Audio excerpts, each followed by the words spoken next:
Runot asinaros dai na mapakinabangan pa ang inutan na parte kang puting SUV. Matapos ang nangyaring karambola ng bihikulo sa tulay na sakop kang Barangay Calpi, Uson, Masbate. Mag-alas 8 kasubanggi Marso 16. Sigun sa Uson PNP, hali sa banwaning di masalang ang SUV na pigmamaneo ning sarong Joel Peñalosa. Kan mag-overtake subot ang kasabat kaaning mini dump truck sa kasunodan na fuel tanker. Rason nga ni kaunong kanyang ibong na linya asin mabangga ang SUV. Nadamay naman pati ang fuel tanker. Binisto ang driver kang mini dump truck na si Rodelio Balderomo. Napasiring kutang Masbate City.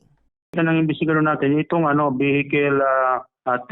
Kasi umovertake siya sa vehicle to, hindi niya inobserve yung meron pala doon solid zero lane.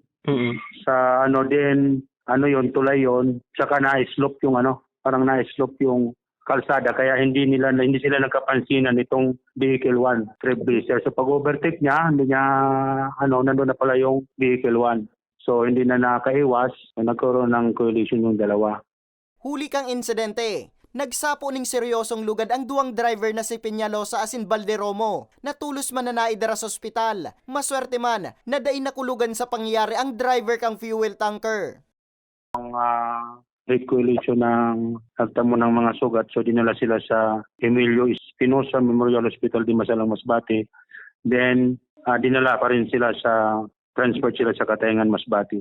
Sa presente, pigalat pa kung may magsangat ning kaso sa mga embweltong persona. Uyaagi na sana sa areglo. In kaso magsangat ning kaso, posibleng masangatan ning kasong reckless imprudence resulting to physical injuries and damage to property si Balderomo. Para sa mga baretang tatak Bicol, Nomer Corporal